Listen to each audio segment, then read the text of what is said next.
अस्सलाम वालेकुम जी। खबर की खबर लेके शफीक अवान साहब और खालिद कीम साहब और सलमान आबी साहब के साथ मैं हूँ इसाराना।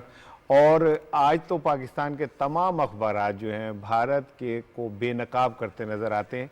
क्या कहते हैं हमारे अखबारात, एक नज़र देखते हैं। पाकिस्तान ने भारतीय साजिशों को बेनकाब कर दिया। दौरे न्यूजीलैंड की मनसूखी से मुतालिक वफाकी वज़रा की प्रेस कॉन्फ्रेंस आज के अखबारात में नुमाया तौर पर शाया है। दौरे न्यूजीलैंड की मनसूखी से मुतालिक पाकिस्तान के सबूत रोजनामा एक्सप्रेस की सुर्खी हैं। न्यूजीलैंड टीम दौरे मनसूखी भारत की साजिश, पाकिस्तान को तनहा नहीं किया जा सकता। वफाकी वज़ीर इत्तलात और नशरियात चौधरी फवाद हुसैन, रोजनामा जंग की सुर्खी के अल्फाज हैं। धमकी भारत से आई, न्यूजीलैंड के प्लेयर को अहलिया के जरिए कत्ल की धमकी मिली, पाकिस्तान ने इंटरपोल से मदद मांग ली। रोजनामा दुनिया ने भी हुकूमत की जानिब से भारत का मकरूज चेहरा बेनकाब किए जाने को अहमियत दी। क्रिकेट टीमों को धमकियां भारत से मिली, न्यूजीलैंड को पाकिस्तान में खेलने से रोकने के लिए जाली फेसबुक अकाउंट और ईमेल्स इस्तेमाल। रोजनामा नवाए वक्त ने वज़रा के बयान को कुछ इस तरह शाया किया। न्यूजीलैंड टीम को धमकी, भारत मुलव्वस, एहसानुल्लाह एहसान की फेक आईडी इस्तेमाल की गई वज़रा। और रोजनामे पाकिस्तान ने वज़ीर आज़म इमरान खान के बयान को सुर्खी में शाया किया। इंतखाबात असल जंग पंजाब में होगी, करप्ट निजाम से फायदा उठाने वाले इलेक्ट्रॉनिक वोटिंग मशीनों की मुखालफत कर रहे हैं वज़ीर आज़म इमरान खान। अंग्रेजी अखबारात में भी वज़ीर आज़म इमरान खान के खिताब और वफाकी वज़रा के दौरे न्यूजीलैंड की मनसूखी के हवाले से प्रेस टॉक फ्रंट पेजेस पर शाया है। एक्सप्रेस ट्रिब्यून की मेन स्टोरी है कि emails from India led to New Zealand toward consolidation. Delhi Times की लीड स्टोरी भी वफाकी वज़रा की प्रेस कॉन्फ्रेंस से मुताल्लिक है। New Zealand team spooked by India. The Nation ने भी इसी इशू को मेन स्टोरी के तौर पर लिया है। Pakistan uncovers India plot behind New Zealand cricket tour withdrawal. Dawn अखबार ने भी वज़ीर आज़म के बयान को टॉप स्टोरी के तौर पर लिया है। Beneficiaries of past corrupt system opposing EVMS Imran. The News की हेडलाइन है कि shame on Sindh government must go if can not serve. हमारा आज का रनडाउन क्या है, ज़रा वो शेयर कर लेते हैं, फिर हम प्रोग्राम की तरफ चलते हैं। न्यूजीलैंड से दौरा पाकिस्तान की मनसूखी, भारतीय साजिश बेनकाब। सुप्रीम कोर्ट का सिंध हुकूमत पर अदम एतमाद। इलेक्शन कमीशन EVM मशीन की तैयारी पर आमादा। मुस्लिम लीग नून में बयानिए की जंग थम न सकी। आज के प्रोग्राम में हम रोजनामा दुनिया और नई बात का इदारिया शामिल करेंगे और रोजनामा एक्सप्रेस ट्रिब्यून में एक छपने वाला कॉलम जो है वो आपसे शेयर करेंगे। टॉप ट्रेंड क्या रहा, इंडिया बिहाइंड थ्रेट्स, ये भी आज अखबारात और जो सोशल मीडिया है वो एक ही प्लेटफॉर्म पे खड़े नज़र आए। और GPS प्लस स्टेटस बरकरार रहा, ये एक अच्छी खबर है, इस पे भी बात करेंगे। शफीक साहब अस्सलाम वालेकुम। अस्सलाम वालेकुम सर, अस्सलाम वालेकुम, क्या हाल है जी? ठीक ठाक है। मौसम तो लाहौर का बदला हुआ है, बादल भी थे जब हम आए हैं और आज बारिश का भी इम्कान है, तो मेरा ख्याल है कि गर्मी अब टाटा बाय बाय होने जा रही है। लाजमी बात है, मौसम जो है वो चेंज हो रहा है। बारिश अब अपनी जो लेट है वो नकार रही है। अच्छा, क्योंकि लेट से जो है मानसून जो है शुरू हुआ है और उस अब जो है वो ख़त्म होने की तरफ नहीं जा रहा है। हाँ जी। अच्छा, एक रिपोर्ट आपको शेयर करना चाह रहा हूँ, उसके बाद प्रोग्राम देखते हैं जी। रिपोर्ट देखिएगा। क्रिकेट पर भारत के घिनौनी साजिश पाकिस्तान ने बेनकाब कर दी। वफाकी वज़ीर इत्तलात Chaudhry Fawad Hussain New Zealand cricket team के दौरे पाकिस्तान मनसूख करने से मुतालिक हकाइक सामने ले आए। वज़ीर दाखिला शेख रशीद के हमरा प्रेस कॉन्फ्रेंस करते हुए वफाकी वज़ीर इत्तलात का कहना था कि न्यूजीलैंड क्रिकेट टीम को धमकी आमेज जाली पोस्ट भारत से जनरेट हुई। एक ईमेल आईडी जिसका नाम हमजा अफरीदी था, इस आईडी से 15 मिनट बाद ईमेल की गई। 5th जनरेशन हाइब्रिड वॉर और मीडिया वॉर का हमें सामना है और कैसे फेक न्यूज़ जनरेट की जाती हैं बाकायदा एक बहुत बड़े स्टेट लेवल के ऊपर। एक फेक फेसबुक पोस्ट क्रिएट होती है एहसानुल्लाह एहसान के नाम से।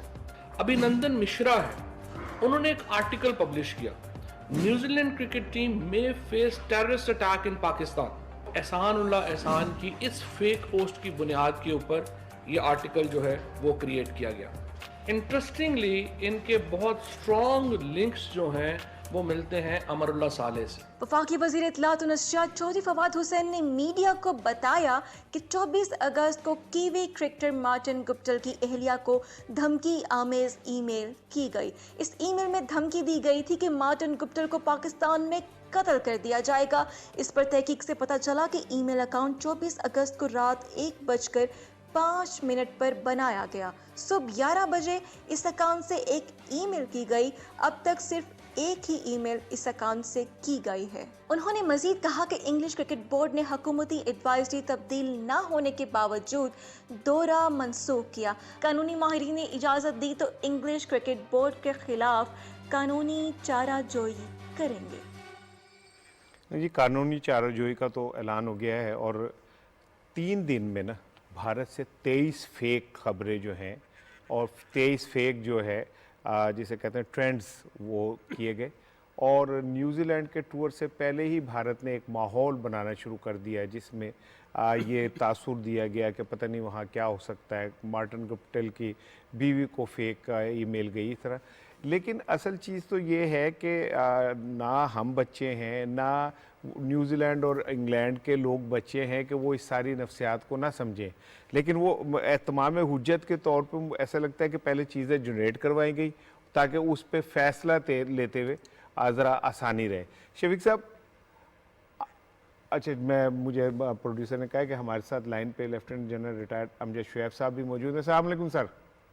जी वालेकुम अस्सलाम। सर मैं एक सवाल शफीक साहब से करके फिर आपकी तरफ आता हूँ। सर शफीक साहब, ये जो सारी सूरत हाल है, कल तो फवाद साहब ने और शेख रशीद साहब ने सारी सूरत हाल खोल के रख दी। अब देखना ये कि पाकिस्तान इस मुकदमे को आलमी प्लेटफॉर्म पे लड़ता कैसे है। बिल्कुल अच्छा स्टेप है ये, इसको हर इशू पे अपना हर फोरम पे इसको हाईलाइट करना चाहिए।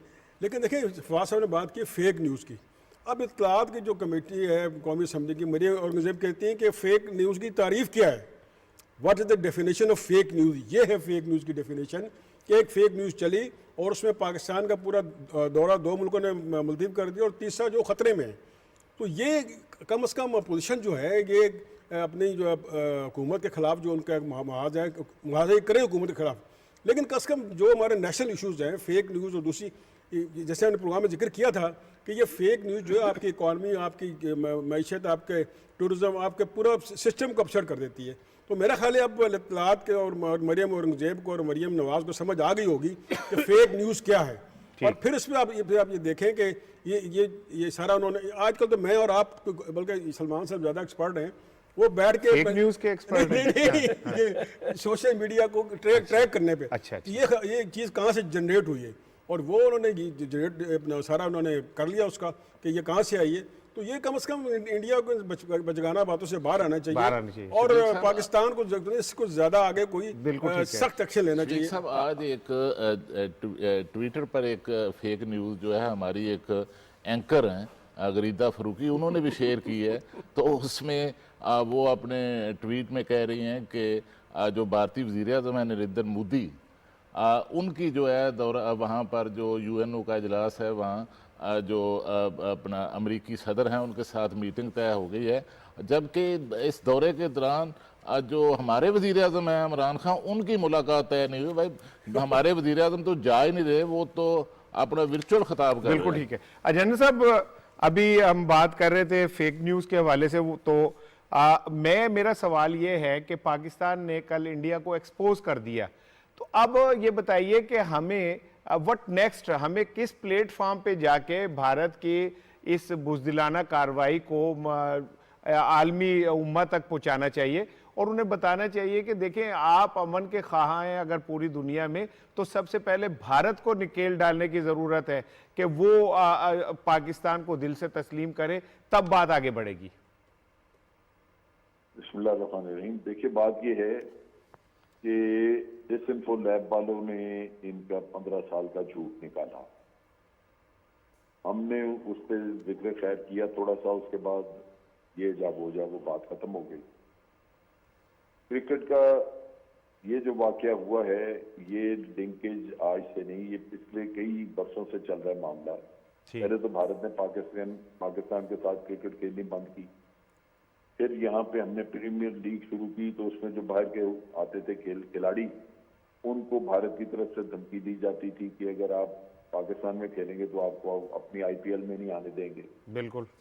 कश्मीर में भी आपने करवाया जब ये टूर्नामेंट, तो उधर भी इन्होंने बाहर के आने वाले खिलाड़ियों को रोका। तो जो अभी हमारे इंफॉर्मेशन मिनिस्टर ने जो सारा का प्रेस कॉन्फ्रेंस करके बताया, इस बताने के बगैर भी हमें ये पता था कि ये काम कहाँ से हुआ है, क्योंकि एक ही मुल्क वो पीछे इस काम पे लगा हुआ था, क्रिकेट के पीछे आपको आपकी गेम खराब करने के लिए। तो अब जब शवाहिद भी आपने सामने दिए, तो मैं ये चाहूंगा कि इस पे बैठ के कुछ मेहनत की जाए कि डेसेंटो लैब में 2 तरह के काम हुए थे। उसमें भी एक तो ये कि जाली एनजीओज बनाई गई और थिंक टैंक्स को गलत इंफॉर्मेशन देके वहां से लिखवाया गया, फिर जाली एनजीओज के जरिए अक़वाम मुत्तहिदा में से तकरीरें भी करवाई, उनसे वहाँ पे राइट के जो ऑर्गेनाइजेशन है वहाँ पे एहतजाज की एक राइट को जाके। ये हमने इससे फायदा नहीं उठाया। अच्छा जनरल साहब जरा ये बताइएगा कि ये जो हम कहते हैं कि हमने फायदा नहीं उठाया, तो क्या वजह है कि आलमी दुनिया जो है वो भारत के बारे में हमारी बात को उस तरह से वजन नहीं देती जिस तरह से वजन देना चाहिए? नहीं, ये इस तरह नहीं है।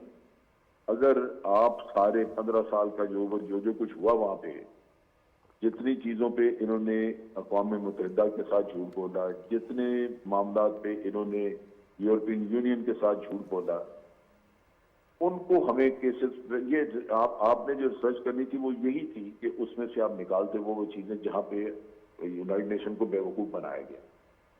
आलमी अदारे के साथ केस टेकअप किया जाएगा कि ये आलमी अदारे की क्या इज्जत रह गई या इसकी अपनी ऑथेंटिसिटी क्या रह गई जब ये बड़ी आसानी से बेवकूफ बनाया जाता है।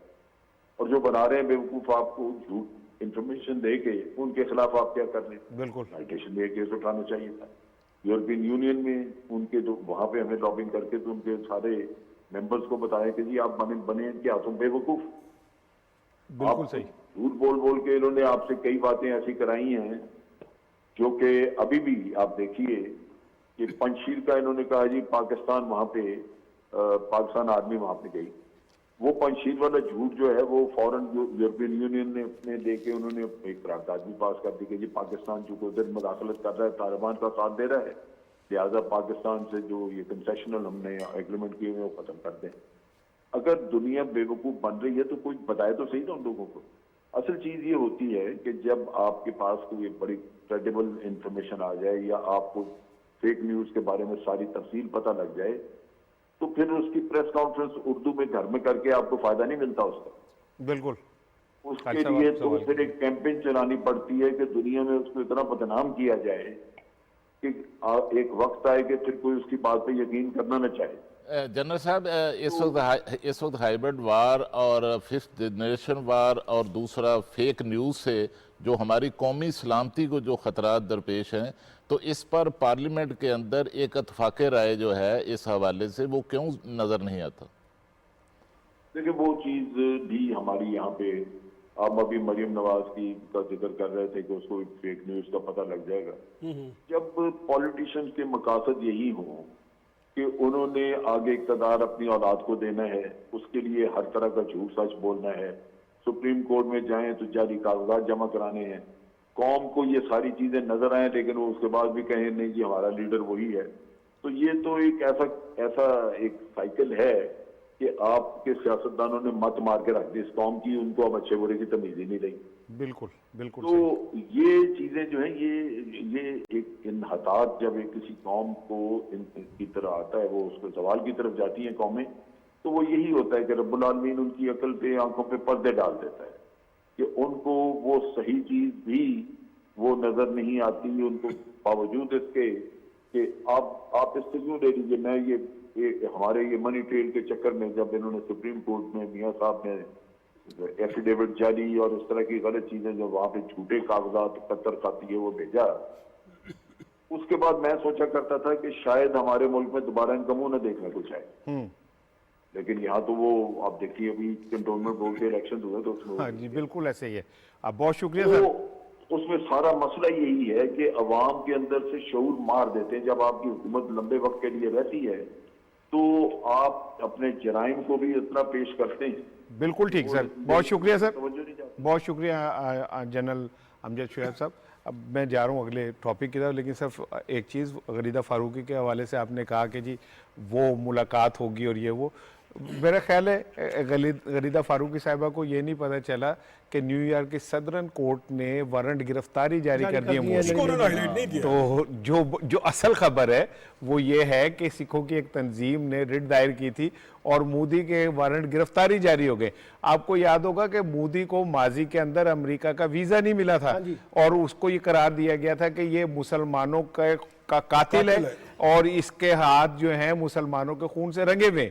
लेकिन मेरा ख्याल है कि अफसोसनाक बात यह कि जो हमारे लोग अंधे हो जाते हैं ना एक ख़ास किस्म के तासुब में जाके, वो ये भूल जाते हैं कि पाकिस्तान के मुफाद और भारत के मुफाद में एक बारीक लकीर तो रहनी चाहिए ना। राणा साहब, ये पूरा एक हमारी ब्लॉक है, ये ना ये एंकर से और साफी में पूरा ब्लॉक है जो पाकिस्तान को रिडिक्यूल करने में कोई कसर उठा नहीं रखता। ये भी राणा भूल साहब, जाते हैं कि ये हमारा वतन है। ये जो मसूफा एंकर हैं, ये भी हमारी जो अपना नून लीग की जो नायब सदर हैं मरियम नवाज, उनकी सोच से मुतासर हैं। तो इसलिए उनको भी पाकिस्तान का मफाद जो है उसके हवाले से उनको डाउट ही रहता है। वो सलमान, जब ये अफसोसनाक सानिया हुआ और न्यूजीलैंड ने इनकार किया, हर पाकिस्तानी का दिल बुझा होता, तो मरियम साहिबा ने ट्वीट कर दिया और उसमें फिर उन्होंने तंज की। कुछ मौके ऐसे होते हैं यार जब इंसान को अपनी सियासत से बाहर निकल के कौम के साथ खड़ा होना चाहिए ना। जब आपके सामने नेशनल इंटरेस्ट कमजोर हो जाए और उसके मुकाबले में आपका अपना जाती इंटरेस्ट या जमाती इंटरेस्ट डोमिनेंट हो जाए, तो फिर आपको इस तरह के तर्ज अमल देखने पड़ते हैं ना कि जहां आप अपने जाती मफाद को बुनियाद बनाकर रियासत के मफाद को, मुल्क के मफाद को तनकीद करते हैं। यानी आप अंदाज़ा लगाइए, ये सिर्फ मरियम नवाज का अलमिया नहीं है। मैं इस वक्त बहुत से जो लिबरल हमारे दानिश्वर हजरात हैं ना, उनको भी देख रहा हूँ सोशल मीडिया के ऊपर। लगता यह है कि जैसे न्यूजीलैंड का दौरा या इंग्लैंड का दौरा जो कैंसिल हुआ है उसके पीछे हुकूमत है और हुकूमत ने अपने खिलाफ पाकिस्तान उसने कोई खिलाफ साजिश की है और हम वही नैरेटिव बिल्ड कर रहे हैं जो हिंदुस्तान ने नैरेटिव बिल्ड किया है। यानी सिक्योरिटी इशू को जब हिंदुस्तान बुनियाद बनाकर अपना नैरेटिव बेचता है या अपना चूरन बेचता है दुनिया में, तो हम भी कह रहे हैं कि जनाब यहाँ पे सिक्योरिटी इशू है और पाकिस्तान फेल हो चुका है, पाकिस्तान की रियासत फेल हो चुकी है। तो ये जो अलमिया हमारा है बहुत से लोगों का, ये खुद उसको जरा इवैल्यूएट करें कि हम किसकी तर्जुमानी कर रहे हैं। मैं एक अफसोस और शर्म का मुकाम है उन लोगों के लिए जो इस धरती पे बैठ के इस धरती का खाते हैं और इस धरती से कमाते हैं और इस धरती से सब कुछ पाते हैं और इस धरती के खिलाफ ही साजिशें करते हैं। लेकिन ये साजिशें तो सारी जिंदगी चलती रहती है। पाकिस्तान ने आगे बढ़ना है, पाकिस्तान ने हर मुश्किल को क्रॉस करते हुए आगे जाना है और हम साबित कर रहे हैं। एक रिपोर्ट दिखाता हूं, उसके बाद अगले टॉपिक पे चलते हैं। सिंध हुकूमत की कारकर्दगी का कच्चा चिट्ठा सुप्रीम कोर्ट कराची रजिस्ट्री में खुल गया। Chief justice of Pakistan justice Gulzar Ahmed ने हुकूमत सिंध की कारकर्दगी पर बरहमी का इजहार करते हुए कहा कि सर से पांव तक पूरा कराची गंदा है, सड़कें टूटी हुई हैं और बिजली के तार लटक रहे हैं। जरा सी यहाँ बारिश हो जाए तो पानी भर जाता है, बच्चे डूबते हैं, डूबे किसी को कोई फर्क नहीं पड़ता। शहर कायद में तजावुजात के खात्मे से मुतल्लिक केस की समाअत सुप्रीम कोर्ट कराची रजिस्ट्री में चीफ जस्टिस गुलजार अहमद की सरबराही में हुई। एडवोकेट जनरल सलमान तालिबुद्दीन ने कहा कि गुज्जर नाला मुतासिन के लिए 10 अरब रुपए चाहिए, जिस पर जस्टिस इजाजुल हसन ने इस्तफसार किया कि क्या सिंध हुकूमत का कई सौ अरब का जो बजट है उसमें मुतासिन की बहाली के लिए 10 अरब रुपए नहीं है आपके पास। Chief justice of Pakistan justice Gulzar Ahmed ने रिमार्क्स दिए कि सिंध हुकूमत को अरबों रुपए हर साल मिलते हैं, फिर भी कहते हैं कि पैसे नहीं हैं। एडवोकेट जनरल सिंध का रवैया देखिए, इन्हें शर्म आनी चाहिए। सियासी झगड़े अपनी जगह, मगर लोगों को सर्विस दें। अगर सर्विस नहीं दे सकते तो जाइए किसी और को आने दें। सुप्रीम कोर्ट ने वजीर आला सिंध को नालों से मुतालिक इब्तदाई रिपोर्ट 2 हफ्ते में पेश करने का हुक्म देते हुए कहा कि 1 साल में नाला मुतासिन की बहाली के लिए फंड्स की फराहमी को यकीनी बनाया जाए। हमारे साथ मौजूद हैं सिंध असम्बली में कायदे हज़ब इख्तिलाफ हलीम आदिल शेख साहब, और मैं चाह रहा था कि इस इशू पे उनसे भी ज़रा बात की जाए। अस्सलाम वालेकुम सर। आज सुप्रीम कोर्ट ने तो खासा बरहमी का इजहार किया है और बड़े सख्त कमेंट्स दिए सर।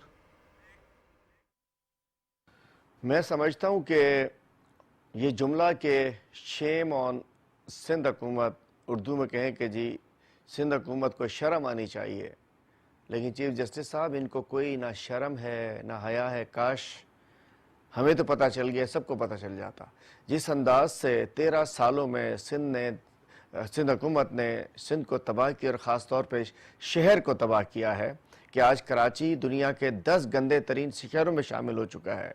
आज गटर उबल रहे हैं, सड़कों में कचरा पड़ा हुआ है और जगह जगह अस्पतालों में 4-4 घंटे लोग तड़पते रहते हैं, जान देते हैं, गटर खुले मेन होल में बच्चे मर जाते हैं। तो बात यह है कि उसके बावजूद 1100 अरब के पैकेज में फेडरल गवर्नमेंट ने जो कहा था वो कर दिया। 5 नाले, 3 बड़े नाले साफ करने थे, 90% हो चुके हैं, जबकि उसकी जगह पर 500 छोटी नालियां डीएमसी और 41 केएमसी के नाले साफ करने थे।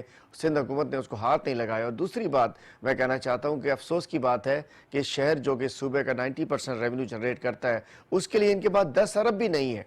उस पे लिए अब इन्होंने गुजर नाले के ऊपर नाले हमने साफ कर दिए, 56 किलोमीटर हमने रोड बनानी है, इसकी बाउंड्री वॉल बनानी है, 47 किलोमीटर की रोड बनानी है, 24 करोड़ किराए वालों के लिए दे दिए, 35 करोड़ और जो सिविक चीज़ें ख़राब होंगी वहाँ वो रोडें, लाइनें, गटर लाइनें, स्टेट इलेक्ट्रिक की लाइनें, उसके लिए भी सिंध गवर्नमेंट को दे दिए गए। लेकिन उसके बावजूद सिंध गवर्नमेंट ने जो वादा किया था कि इनको आबाद करेंगे 6000 लोगों को, उन्होंने आज तक नहीं कर सके। इतने ही 6000 लोगों के लिए प्लॉट नहीं है, जबकि कराची शहर में 89,000 ज़मीन गैर कानूनी कब्जा हो चुकी है। अब भी उसने रिपोर्ट आई है कि मली नदी के साथ 200 एकड़ के ऊपर नाजायज़ कब्जा करके अरबों रुपए का नुकसान दिया जा रहा है। तो बिल्कुल हकीकत यही है कि शेम ऑन सिंध हुकूमत। इशू ये है कि सिंध में करप्शन का गेम ऑन है, सिंध में नाइंसाफ़ी का गेम ऑन है, सिंध में डेस्क चोरी का गेम ऑन है, और सिंध में मैं कहना चाहूँ ये जो कचरा कुंडी जो कराची को बना दी इसकी गेम ऑन है। अच्छा सर, लेकिन सिंध हुकूमत का तो कहना है कि विफाक तो कुछ भी नहीं कर रहा हमारे लिए, हमें हेल्प आउट ही नहीं करता। बड़ा अच्छा आपने सवाल किया कि वफाक हाथ पर हाथ दिए बैठा है। काश आपको पता होता। चलिए मैं बता देता हूँ। वफाक ने सबसे पहले तो मैं बताना चाहता हूँ, इस साल भी 21 अरब रुपए रखे हैं, 10 अरब रुपए इलाकों में खर्च हो चुके हैं MNAs के हलके में, और आगे जो 1100 अरब में से 650 अरब हमारे ज़िम्मे थे, उसमें से ग्रीन लाइन आ चुकी है। ग्रीन लाइन अगले महीने इंशाअल्लाह सफ़र के काबिल हो जाएगी। उसके स्टेशन बन चुके हैं, 20-20.5 किलोमीटर का ट्रैक बन चुका है, सिक्योरिटी सिस्टम उसके हवाले हो चुका है, डाइवो ऑपरेटर के हवाले हो चुका है।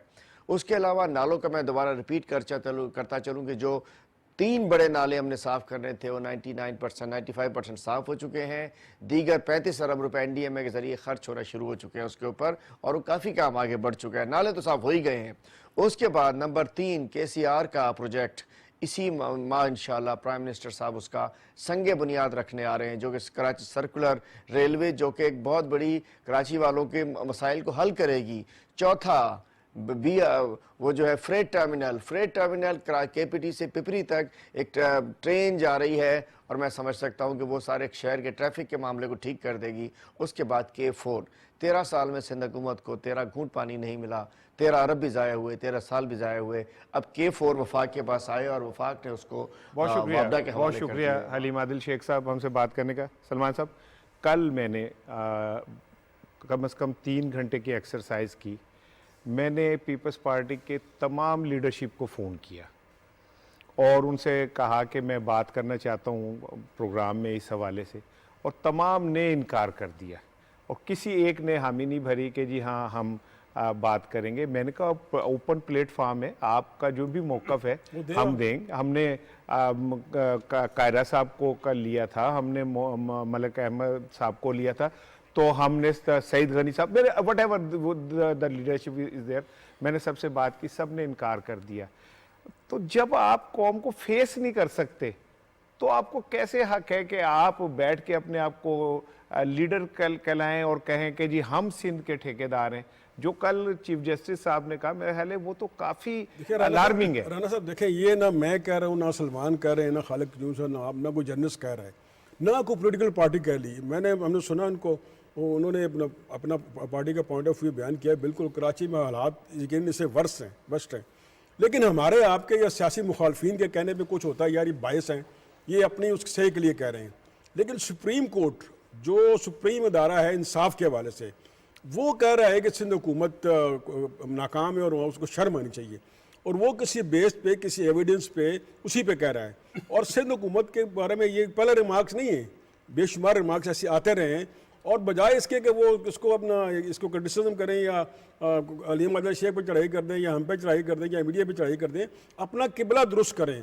सुप्रीम कोर्ट जो है वो कोई सियासी जमात नहीं, वो किसी का पॉइंट, वो लोगों आवाम का पॉइंट ऑफ व्यू दे रहे हैं। अपना नस्ला टावर उन्हें गिराने का हुक्म दे दिया, उसमें जितने सैकड़ों लोग रह रहे हैं, भाई वो किसको रोएंगे जाके? ये सिंध गवर्नमेंट ये तहकीकात करे किससे आज़ादी क्या हुआ। इसलिए जो है ना, जो ऑब्जर्वेशन है, जो फैसले हैं सुप्रीम कोर्ट के, उसको सीरियस लेना चाहिए, उसको सियासी मुखालफत में नहीं लेना चाहिए। देखिए बात यह है कि सुप्रीम कोर्ट ने हुक्मरानी का जो निज़ाम है ना सिंध का, उसको चैलेंज किया है, और एक दफ़ा नहीं किया, कई दफ़ा किया। 13 बरस से मुसलसल पीपल्स पार्टी की हुकूमत है, ठीक है, और इतने बरस मिलने के बावजूद अगर आप बुनियादी फंडामेंटल जो कराची के कॉन्टेक्स्ट में उसको रिजॉल्व नहीं कर सके, तो फिर ये आपका सिस्टम क्या है।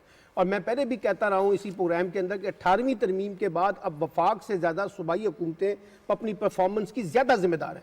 लेकिन अब हो ये रहा है कि 18वीं तरमीम के तहत ना तो ये परफॉर्म करना चाहते हैं, ना ये वहाँ पर एक मजबूत लोकल गवर्नमेंट सिस्टम लाना चाहते हैं, ना ये कराची के लोगों को उनका बुनियादी हक देना चाहते हैं, क्योंकि वहां पर जो है पीटीआई या एमकेएम की वजह से उनको पॉलिटिकली विक्टिमाइज किया जाता है। और फिर उसके बाद देखें मुकामी हुकूमतों के इंतखाबात में भी कह देते हैं कि जब तक सेंसस नहीं होगा हम इलेक्शन नहीं करवाएंगे। और उससे बड़ी बात यह है कि 2 कार्ड खेलते हैं, एक ये कि सारा मलबा उठा के वफाकी हुकूमत पे डाल दिया जाए, और दूसरा ये कि सिंध कार्ड खेला जाए। अब दोनों कार्ड खेल के आप अपनी नाकामी को जब छुपाने की कोशिश करते हैं तो ये चीजें होती हैं। और मैं आपको ये बताऊं, ये छोड़ दें, हम यहाँ बैठ के टीवी पे बैठ के क्या बात कर रहे हैं, आप जाएं कोई टीवी उठा लें, किसी बंदे को भेज दें, जाके लोगों से, कराची के लोगों से पूछें कि आपके मसले क्या हैं। ये यहाँ पर ये जो एमकेएम के कॉन्टेक्स्ट में पीपल्स पार्टी की लड़ाई, फिर पीटीआई के साथ लड़ाई, यानी आपने जो कराची जो शहरी इलाका है और उसको मफलूज करके रख दिया है सिर्फ इसलिए कि कराची में हमारा वोट बैंक नहीं है, पूरे सिंध का ये हाल है। तो ये देखना पड़ेगा। अभी ये जो वाकया आया जिसमें बेंचों का स्कूल का मामला आया, जिसमें सईद गनी साहब ने मलबा शायद चीफ मिनिस्टर पे डालने की कोशिश की, अंदाजा लगाए ना कि किस अंदाज से करप्शन सिंध के अंदर हो रही है। बिल्कुल ठीक है। खालिद कीम साहब, जैसे अभी सलमान बात कर रहे थे, देखिए कराची जो है वो हमारा हब है बिजनेस का, फिर लाहौर को हम अगर दिल कहते हैं तो ब्रेन है हमारा कराची, और कराची से जितनी कराची तरक्की करता है पूरे पाकिस्तान पे उसके असरात बनते हैं, इम्पैक्ट बनता है। इसके बावजूद पिछले 35 साल से पीपल्स पार्टी किसी न किसी शक्ल में सिंध का हिस्सा रही है, और आलम यह है कि आप कराची चले जाए, ताफुन, गंद, हर तरफ कचरा कुंडी, यार वो जो वहां की लीडरशिप है, पानी का मसला, पानी माफिया इतना बड़ा है वहां पे ताकतवर कि आप सोच ही नहीं सकते। फिर कब्जा माफिया वहां पे, चाइना कटिंग, अब तो चलो अल्लाह का शुक्र है कि टारगेट किलिंग, भत्ताखोरी ये जरा कम हुई है, और इसका क्रेडिट भी जो है वो रेंजर्स को जाता है जिन्होंने वहां जाके इतनी मेहनत की। और लेकिन उसके बावजूद अनफॉर्चुनेटली आप ये देखें कि रेंजर्स एक केस बनाती है, पकड़ के लाती है, और सिंध पुलिस जो है उसकी मामूली सी तफ्तीश करके बंदे रिहा कर देती है। इसमें पीपल्स पार्टी की क़यादत को ये बात क्यों नहीं समझ आ रही कि अब वो जो है वो शोहदा की कब्रों की मट्टी से इलेक्शन नहीं जीते जा सकते? देखिए राणा साहब, इसमें कोई शक नहीं कि पीपल्स पार्टी 35 साल से अगर इक़्तिदार में रही है और अब भी पिछले 13 साल से तसलसल के साथ इक़्तिदार में है, लेकिन बदकिस्मती से पीपल्स पार्टी ने कराची को ओनरशिप नहीं दी। और दूसरा जो सबसे बड़ा मसला है वो ये है कि NFC अवार्ड के तहत, कौमी मालियाती कमीशन अवार्ड के तहत, सूबों का जो शेयर था वो पीपल्स पार्टी का जो पिछला दौरे हुकूमत था उसमें बढ़ा दिया गया था। एक तरफ 18वीं तरमीम के तहत सूबों को इख्तियारात बढ़ा दिए गए थे, और दूसरा उनका जो मालियाती शेयर था जो काबिल तकसीम टैक्सों के पूल से सूबों को मिलता है, अब वो भी बढ़ा दिया गया, और उसमें पंजाब के बाद सबसे ज़्यादा जो वसाइल हैं वो सिंध को मिलते हैं। लेकिन पीपल्स पार्टी ने सिंध को जो मिलने वाले वसाइल हैं वफाक से, वो सबसे ज़्यादा जो हक था वो ये था कि वहाँ पर जो कराची है, कराची पर खर्च किए जाते, और ख़ास तौर पर जो प्रोविंशियल फाइनेंस अवार्ड है उसके तहत जो बलदियाती अदारे हैं, जो अजला हैं, उनको आबादी की बुनियाद पर आगे मुनसफाना वसाइल की तकसीम हो होती जाती। है। ठीक, वो कराची को जो उसका हक बनता था NFC अवार्ड में, प्रोविंशियल फाइनेंस कमीशन अवार्ड के तहत कराची को उसकी आबादी के मुताबिक वो वसाइल फराहम नहीं किए गए। और बात यहाँ तक ही ख़त्म नहीं होती, बल्कि इसके नतायज जो हैं वो पीपल्स पार्टी को भुगतना पड़ रहे हैं। एक अरसे से वहाँ उन्हें चंद एक नशिस्तों के अलावा वहाँ इलेक्शन में पीपल्स पार्टी को कोई नुमाया कामयाबी कभी इस तरह नहीं मिली। तो उनकी सिंध में हुकूमत तो उनकी है ना, कराची से वो उस हुकूमत में ही आता है। वो उसमें एक जो है, इसमें जो मसला है कि उसमें कसूर हमारे जो साबिक हुक्मरान हैं नवाज शरीफ साहब, उनका भी एक इसमें है। वो ये है कि नवाज शरीफ साहब ने भी अपने पिछले 5 साल के दौरान पीपल्स पार्टी के साथ एक मुफाहमत रखी, जिसके तहत वो ये तय हुआ है, खामोश मुआहदा था कि वो पंजाब में नहीं आएंगे, हम सिंध में नहीं जाएंगे। इस तरह सिंध में उनके इंटीरियर सिंध में मद्दे मुकाबल कुछ सियासी फोर्स डेवलप नहीं होने दी गई। ठीक है, एक ब्रेक ले रहे हैं जी। ब्रेक के बाद आएंगे। इलेक्शन कमीशन ने EVM मशीनों की तैयारी का हुक्म दिया। जो तैयार हुई हुई मशीनें हैं उनमें क्या कबाहत है, उस पर बात करेंगे। तो एक ब्रेक लेते हैं, फिर आते हैं।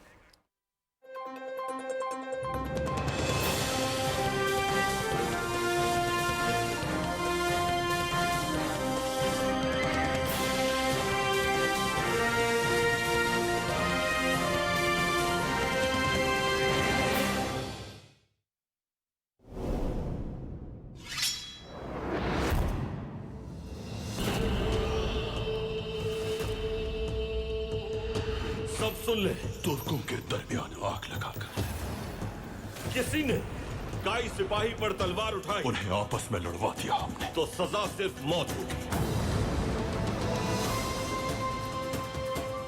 हमें सिर्फ कुंदूस की जिंदगी चाहिए थी, मगर अब उस्मान भी सद में आ चुका है। ये हमारे खिलाफ एक और साजिश है। मकड़ियों की तरह जासूस जाल फैला रखा है उन्होंने। जो मैं चाहती हूँ वो अगर बता दो तुम, कोई उनका सुराग नहीं लगा सकता। ड्रैगोस नामी बला के मालूम होने तक पल भर के लिए भी आंख नहीं झपकाएंगे हम लोग। अगर कातिल कुंदूस हुआ तो उसके साथ मैं अपना सर भी कटवा दूंगा खातून।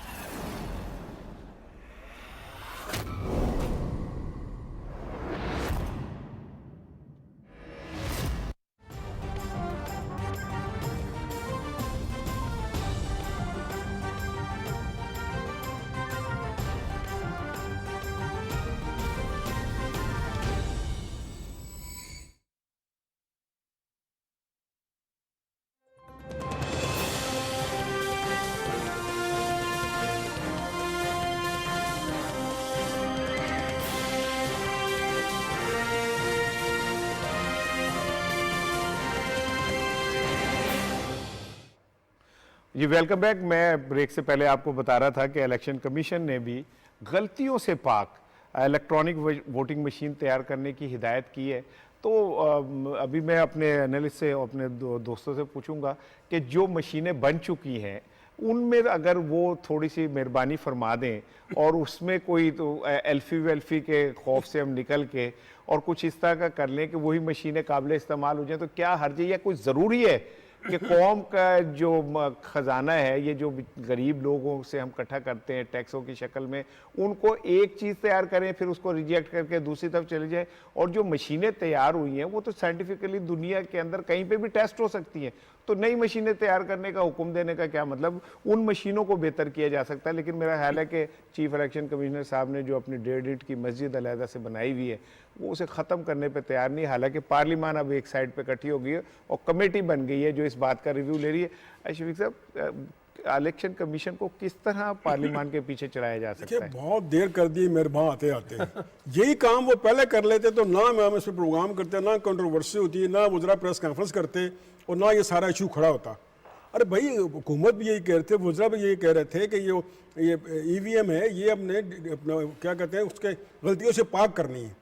अब सारे जब उन्होंने देखा कि सब सारा साहब ये मैं क्रेडिट दूंगा पार्लियामेंट को। बिल्कुल जब सही। पार्लियामेंट इकट्ठी हो गई, पार्लियामेंट ने कमेटी बना ली, तो फिर चीफ इलेक्शन को समझ आई कि भाई ये तो सारे इकट्ठे हो गए, तो ये तो क्योंकि ये वो समझ रहे हैं पार्लियामेंटेरियन जा रहे हैं, उन्हें पता आगे इलेक्शन क्या है, उन्हें पता था ये इन्हें एक्सप्लॉइट कर रहे हैं, आपस में लड़ा के अपना उल्लू सीधा करना चाहते हैं। आपने बिल्कुल ठीक कहा कि जो मशीनें हैं बाबा उनको देख लो, ऊपर नीचे कर लो, उनको ठीक कर लो।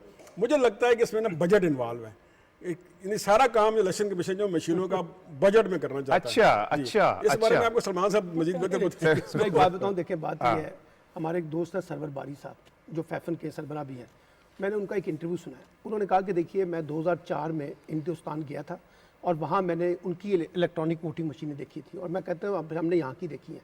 कहता है मैं दावे से कह सकता हूँ कि पाकिस्तान की जो इलेक्ट्रॉनिक वोटिंग मशीन है ये हिंदुस्तान के उस वक्त के मुकाबले में बहुत बेहतर अच्छा। और बहुत एडवांस है, और इस पे इलेक्शन होना चाहिए, ये उनकी अपनी ऑब्जर्वेशन है।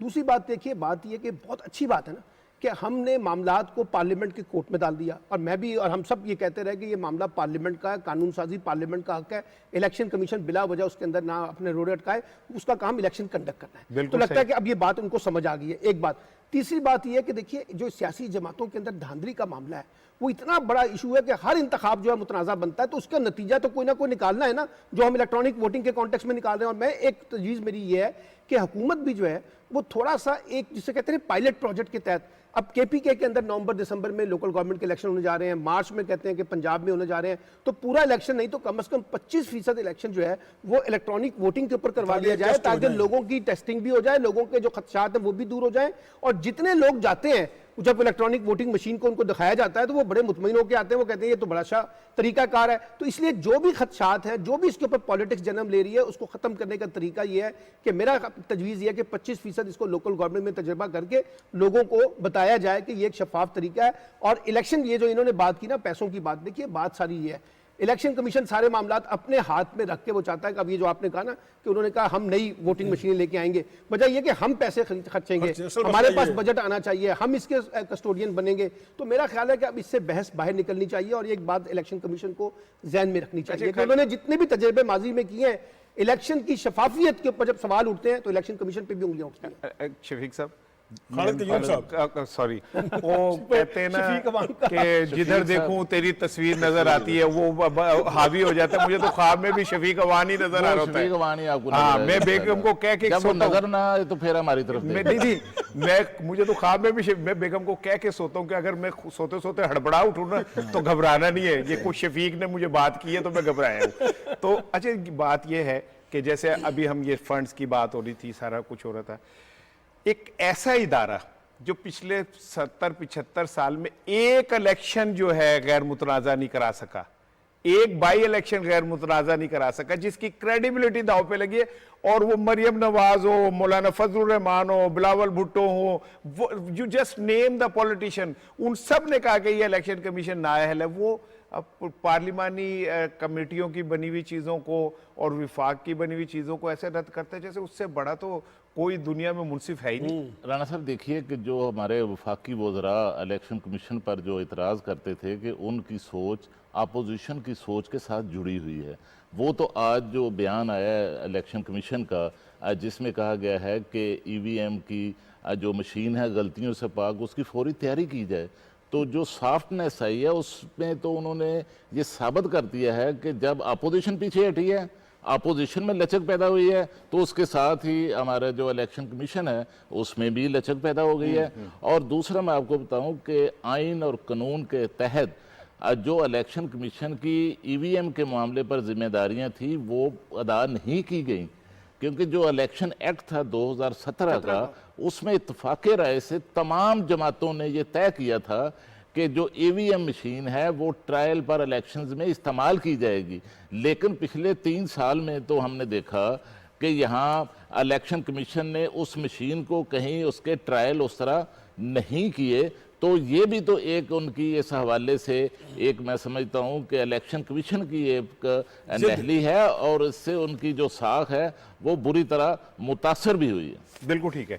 अब ज़रा मैं चलता हूँ, एक बयानिए की जंग जो है वो जारी है। मुझे कभी ऐसा लगता है शहबाज शरीफ साहब उससे निकल आए, फिर अचानक लगता है कि नहीं, फिर वो वहीं के वहीं खड़े हैं। अब जो सूरत हाल है कि कल जो इजलास हुआ उसमें शहबाज शरीफ साहब को तो भेज दिया आपने दौरे पे, ठीक है जी, आप जाएं जी दौरे करें, और पीछे से तंजीमी जितने भी फैसले हैं वो इजलास हैं वो हमने करने। मरियम साहिबा ने बड़ी दिलचस्प बात की, वो कहती हैं कि नवाज शरीफ का बयानिया गलत है तो ठीक क्या है। अच्छा, इलेक्शन कमीशन और अदालतों को हमें हमारा हक देना पड़ेगा। पहला सवाल तो ये कि नवाज शरीफ का बयानिया गलत है तो ठीक क्या है, ये तो शहबाज शरीफ से पूछना चाहिए। और घर की बात है, घर से पूछ लेना, आप उनसे पूछ लें कि भाई अंकल आप हमारे बयानिए को रद्द करके आगे निकल रहे हैं, तो आप पहले तो अब घर में तो तय कर लें। दूसरी चीज ये कौन सा तरीका है, आप इलेक्शन कहती है कि इलेक्शन कमीशन हमारा हक दे, हमारे साथ ज्यादती हो रही है, फिर वो कह रही है कि कंटोनमेंट बोर्ड में जो हमारी कामयाबी है वो हमारी मकबूलियत की निशानी है। तो भाई इलेक्शन के अंदर अगर आप जीत रहे हैं तो सब ठीक है, मीठा मीठा हपअप, कड़वा कड़वा थूथू, और जनाब अदालतें अगर आपको छुट्टी वाले दिन रिलीफ दे दें तो बल्ले बल्ले, और अगर वो मेरिट पे फैसला कर दें तो अदालतें खराब है। ये लगता है को फैसलाबाद के गोल चक्कर के गिर्द घूमने। शफीक से कहता हूँ इसका फेवरेट मौजू है।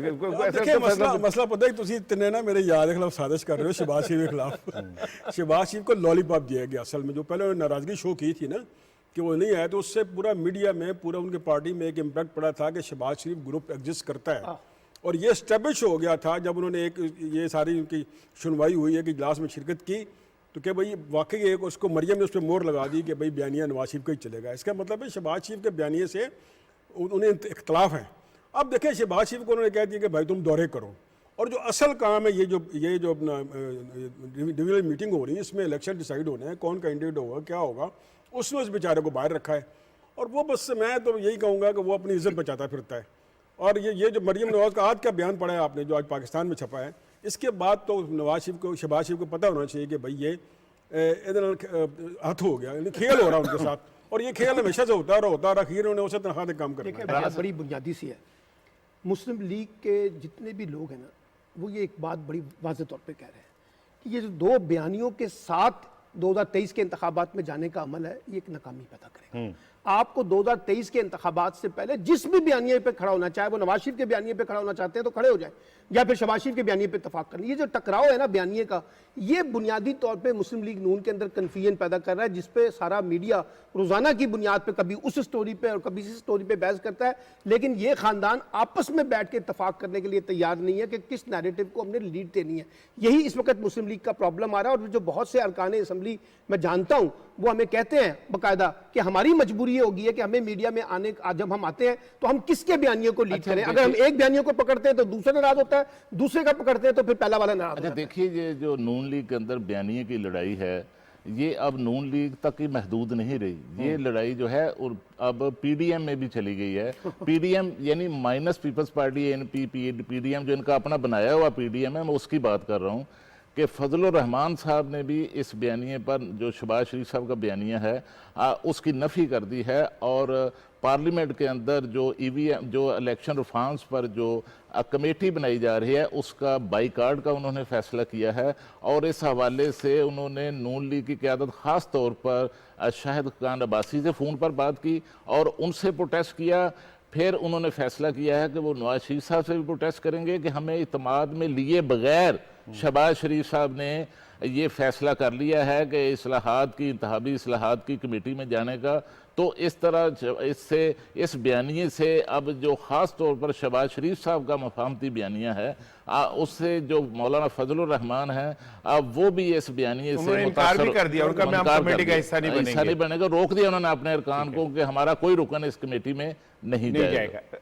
रोजनामा दुनिया और नई बात का इदारिया आज है, और वो इंतखाबी इस्लाहात और पार्लिमानी कमेटी, चूंकि हम इसी पे बात कर रहे हैं, तो उन्होंने अप्रिशिएट किया कि जो कमेटी वगैरह बनी है, हाँ, और पार्लियामेंट में मामला चला गया, ये एक मसले का हल नजर आ रहा है। शफीक साहब देखे, ये तो बड़ी अच्छी बात है। हम पहले दिन से ये कह रहे हैं कि पार्लिमान को फैसले का हक है, उसको पूरी कौम ने 22 करोड़ पाकिस्तानियों ने उन्हें पार्लियामेंट में भेजा है, इसीलिए भेजा है कि वो कानून साजी करें, आइन साजी करें, और वो एक मुत्तफिका। ये बड़ी अच्छी बात है कि तमाम जमातें किसी एक इशू पे बैठी हैं। ठीक है, बहस होगी, तकरार होगी, आपकी कोई बात मानी जाएगी, कोई उसकी मानी जाएगी।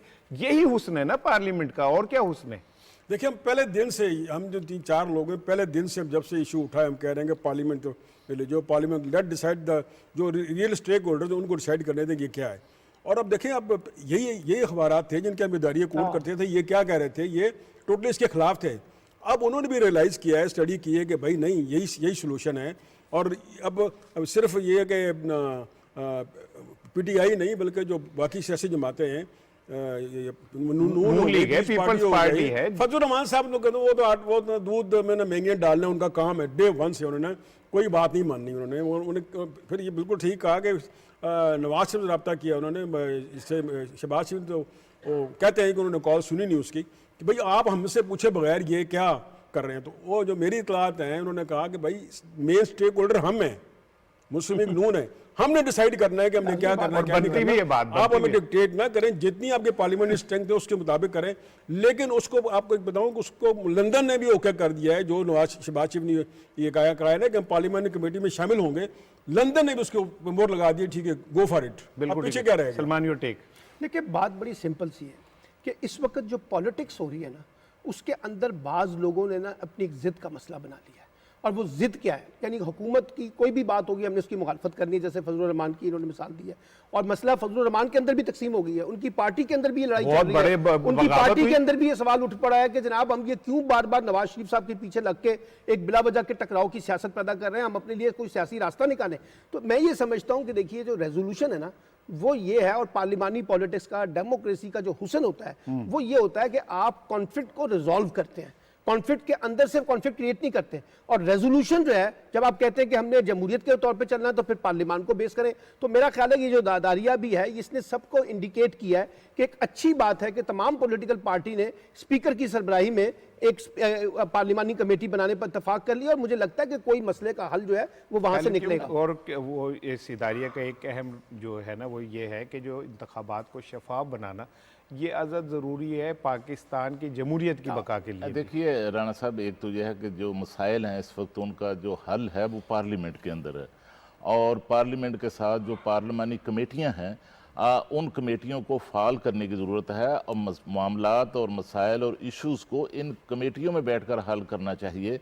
और ख़ास तौर पर जब अब मामला पार्लियामेंट में चला गया है, कमेटी के पास चला गया है, तो उसमें गिव एंड टेक होगा। जब 18वीं तरमीम बन रही थी उस वक्त भी इत्तेफाक राय इसलिए हुआ था कि तमाम जमातों की जो इनपुट थी वो उसमें शामिल की गई थी। और मुझे यकीन है कि अब जो इंतहाबी इस्लाहात होंगी उसके मसवदे में तमाम जमातों की इनपुट जो है उसको शामिल किया जाएगा। और दूसरा एक बड़ी अहम बात है कि जब मामला पार्लिमानी कमेटी में जाता है तो उसमें एक नून लीग के अलावा एक दूसरी जो बड़ी जमात है, तीसरी जो बड़ी जमात है पार्लियामेंट के अंदर, पीपल्स पार्टी, उसका भी एक रोल पैदा हो जाता है। और पीपल्स पार्टी जो है वो इलेक्शन रिफॉर्म्स और इस तरह की जो इस्लाहात है कॉन्स्टिट्यूशनल और कानून की, उनमें उनका एक रोल रहा है, जिस वजह से उनकी दिलचस्पी जो है वो ज्यादा होती है। नून लीग की कोशिश होती है कि मामला जो है वो पार्लियामेंट की कमेटियों में ना जाए। अब भी एक मसला है जो इलेक्शन कमीशन के अरकान की नामजदगी का मामला है, उसमें भी लग रहा है कि हुकूमत और अपोजिशन में अब वो तय नहीं होगा। मामला नून लीग चाहती है कि पार्लियामेंट की कमेटी में ना जाए, लेकिन वो पार्लियामेंट कमेटी में लगता है जा रहा है जिसमें पीपल्स पार्टी का रोल बनेगा। कल इस पे करेंगे क्योंकि प्रोग्राम का वक्त खत्म हो रहा है। मैं सिर्फ एक छोटे 2 जुमले, एक्सप्रेस ट्रिब्यून में दुर्दाना नजम साहिबा का कॉलम छपा है और वो क्रिकेट के हवाले से ये जो डिस्कशन हुई, और अब जो हमारे कॉलम निगार हैं वो भी जाहिर है जो इश्यूज हैं उनके को आ रहे हैं और उनको बड़ा अच्छा उन्होंने एक चीज लिखी है। उन्होंने इंडिया की जो पॉलिटिक्स है ना उसको, और जो क्रिकेट की जो कॉन्टेक्स्ट है, इसमें आईपीएल का कॉन्टेक्स्ट है, जो बड़े स्ट्रॉन्ग क्रिकेट बोर्ड्स हैं उनका नेक्सस, और ये जो पैसों का कॉन्टेक्स्ट है, इसको जोड़ के हिंदुस्तान के बारे में ये बुनियाद डेवलप की है कि वो इस वक्त खित्ते की पॉलिटिक्स में इन चीजों को जोड़कर हमें डिस्टेबलाइज करने के कॉन्टेक्स्ट में काम कर रहा है। तो बहुत अच्छी चीज है। कॉलम के बारे में तो उन्होंने ब्रीफ कर दिया सारा जो उन्होंने लिखा है। उन्होंने यही जो हमारी चल रही है डिप्लोमेसी, अपना कॉन्स्पिरेसी चल रही है पाकिस्तान के खिलाफ, न्यूजीलैंड और इंग्लैंड का दौरा, फिर आगे इंग्लैंड का दौरा, फिर अफगानिस्तान, सारा उन्होंने लिंक किया है। अच्छी लिखा रही है। मगर मैं आपका इनका शुक्रगुजार होऊंगा कि इन्होंने एक खातून का कॉलम लिया है। नहीं, ये आपने लिया है। देखिए, मैं झूठ नहीं बोलूंगा शफीक, मैं आपसे डरता हूँ, इतना नहीं डरता कि मैं अब सच को छुपा दूं। लेकिन देखिए, मेरी बात बात आपने की है, शफीक साहब भी यही चाहते थे कि बताया जाए कि मेरी वजह से तो मेरे ख्याल है खवातीन राइटर्स को हमें ना नहीं, बहुत मैं एग्री करता मैं हूं। तो लेकिन हमने मलिहा लोधी का हमने मलिहा लोधी का आप कॉलम पढ़े, लिया है। क्या लोकल शानदार कॉलम। मैं इनसे एग्री करता हूं कि लोकल खवातीन कॉलम्स जो है उनको प्रमोट नहीं, करना उसका भी चाहिए। आज कामला याद का भी अच्छा कामला अच्छा याद है। का भी अच्छा जी, प्रोग्राम का वक्त खत्म हो रहा है, लेकिन चूंकि आपकी एक्सपर्टिंग मुझे इस पे चाहिए कि यूरोपीय यूनियन ने पाकिस्तान का GSP प्लस एक का अच्छी दर्जा खबर है, positive बरकरार रखा। अल्हम्दुलिल्लाह, ये एक अच्छी खबर है पाकिस्तान के लिए। उसमें उन्होंने ये किया है कि 6 नए कन्वेंशन शराइत जो हैं वो शामिल कर दिए। उनमें एक उन्होंने कहा है कि जी जो है बुजुर्गों के लिए, माजूर अफराद के लिए हकूक पे थोड़ा काम होना चाहिए, चाइल्ड लेबर पे थोड़ा सा काम होना चाहिए, माहौलियात के तहफ़्फ़ुज़ के लिए काम होना चाहिए, जिस पे हम ऑलरेडी काम कर रहे हैं। तो पाकिस्तान की मईशत पे इसके क्या असरात पड़ राना सकते साहब, हैं? पहली बात तो ये है कि इंडिया ने ये GSP प्लस का स्टेटस रोकने के लिए उसी तरह जोर लगाया जिस तरह न्यूजीलैंड का जो है दौरा मनसूख करवाया। लेकिन इससे पाकिस्तान को सबसे बड़ा फायदा ये होगा कि इससे जब से GSP प्लस शुरू हुआ है, हमारी जो टेक्सटाइल और ख़ासतौर पर गारमेंट्स की जो एक्सपोर्ट्स हैं उनमें 65% इसमें इजाफा हुआ है। 2013 के अंदर हमारी जो यूरोपियन यूनियन को जो एक्सपोर्ट्स थी वो 4.5 अरब यूरो जो है वो हमारी एक्सपोर्ट थी, जो अब इस स्टेटस की वजह से बढ़कर जो है 7.5 बिलियन जो है वो यूरो जो है वो हो चुकी है। और अब जब ये 2023 में ये ख़त्म होगा तो उसके बाद 2 साल के लिए फिर एक्सटेंशन के लिए जो है वो हुकूमत कोशिश करेगी। और इसमें मैं आपको बताऊं कि हमारे जो गवर्नर है पंजाब चौधरी मोहम्मद सरवर, उनका भी एक इसमें किरदार जो है वो आता है। और दूसरा कन्वेंशन की जो बात कर रहे थे अब, उसमें पाकिस्तान ने जब ये स्टेटस हासिल किया था तो 27 कन्वेंशन जो हैं उन पर अमल दरामद की पाकिस्तान ने कमिटमेंट। बहुत शुक्रिया सर, आप तीनों का बहुत शुक्रिया। नाज़रीन, प्रोग्राम का वक्त खत्म हो रहा है। हमने भारत से शुरू किया, भारत पे प्रोग्राम खत्म कर रहे हैं। भारत जितना मर्जी जोर लगा ले, जरा अपने गिरेबान में भी झाके। अकमल अवैसी, असद अवैसी के खिलाफ आप मुकदमा दर्ज कर दिया है। एक मुसलमान आवाज़ है तवाना, वो भी उससे बर्दाश्त नहीं होती। और फिर सबसे बड़ा लतीफ़ा सुन ले जाते जाते कि भारत में एक दलित बच्चा जो है मंदिर में दाखिल हो गया, जिस पर उसके ऊपर मुकदमा दर्ज हो गया और उसके बाप को 25,000 रुपये जुर्माना देना पड़ा। जहाँ इस सतह की घटिया बदबूदार तफरीक होगी, वो मुल्क ऐसे मुल्क को कैसे बर्दाश्त कर सकता है जो अपनी खुददारी में जीना चाहता हो। कल इंशाल्लाह मुलाकात होगी। अपना ख्याल रखिएगा। अस्सलाम वालेकुम।